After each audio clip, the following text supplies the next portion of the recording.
দর্শক, শুক্রবার ছুটির দিনে সকালটা রাজধানীর কাঁচা বাজারগুলোতে ভিড় বাড়ে নাগরিকদের। মালিবাগ রেলগেট বাজারে আছেন সহকর্মী শিমুল খান, সরাসরি যুক্ত হচ্ছে তার সাথে। শিমুল, বাজারে পণ্যের সরবরাহ এবং দাম নিয়ে কি বলছেন ক্রেতা বিক্রেতারা, জানাবেন আমাদের।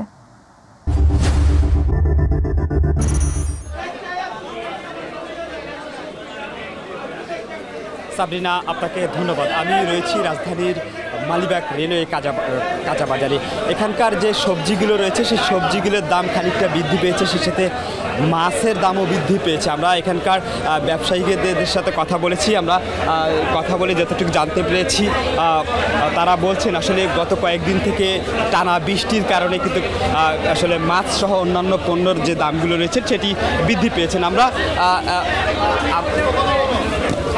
একটু একজন মাছ ব্যবসায়ীর সাথে কথা বলবো, আমাদেরকে একটু জানাবেন যে মাছগুলোর দাম কি রকম হচ্ছে। মাছ একটু মোটামুটি দাম বেশি, বন্যা লেগে পানি বৃষ্টি ঝড় বৃষ্টি তো তার কারণে কিছুটা 20-50 টাকা দিতে বেশি। এই পুঁটি মাছ, ট্যাংরা মাছ, কেলি মাছ, বাইলা মাছ, এই কারণে একটু 20-50 টাকা বেশি। মানে পানি একটু বৃষ্টিতে তো ধরতে পারতেছে না, নামতে পারতেছে না। দর্শক শুনছিলেন আসলে যে মাছ রয়েছেন সেই মাছগুলোর দাম বৃদ্ধি রয়েছে, এবং মাছ শুধু মাছই নয়, এখানে যে সবজিগুলো রয়েছে সবজির বাজারগুলোও বৃদ্ধি রয়েছে। আমরা একটু কথা বলার চেষ্টা করব, একজন ব্যবসায়ীর সাথে একটু কথা বলবো, আমাদেরকে একটু জানাবেন আসলে কাঁচা বাজার রয়েছে সেগুলোর দাম কীরকম রয়েছে। যেমন ভাই কাঁচা মরিচের দাম বেশি, শসা দাম বেশি, বেগুনের দাম বেশি, তারপরে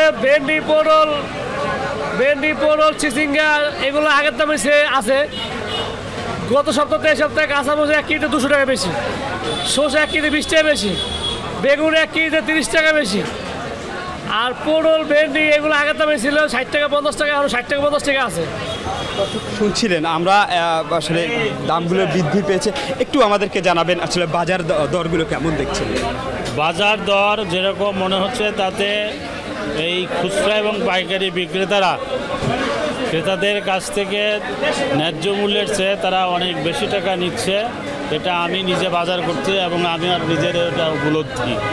কাজেই প্রতিনিয়ত সরকার কর্তৃক যদি বাজার মনিটরিং করা হয় তাহলে এরা এক একজন এক এক দামে এই সমস্ত মালামাল বিক্রি করার সুযোগ এবং সাহস পেত না।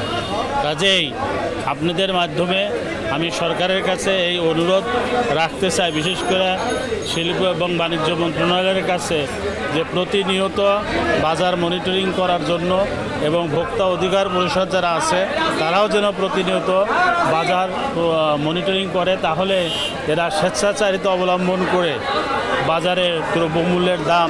ধন্যবাদ আপনাকে সাবরিনা। আপনি শুনছিলেন আসলে যারা এখানকার বিক্রেতা রয়েছে, শুধু আসলে এই সবজি ও মাছের বাজার নয়, আমরা যা চালের বাজারগুলোও দেখেছি, চালের বাজার প্রত্যেকটি কেজি চালে অর্থাৎ মিনিকেট চালে 3 থেকে 4 টাকা বেড়েছে, এবং আটা সহ অন্যান্য যে চালগুলো রয়েছে সেই চালগুলোতেও কিন্তু দাম বৃদ্ধি রয়েছে।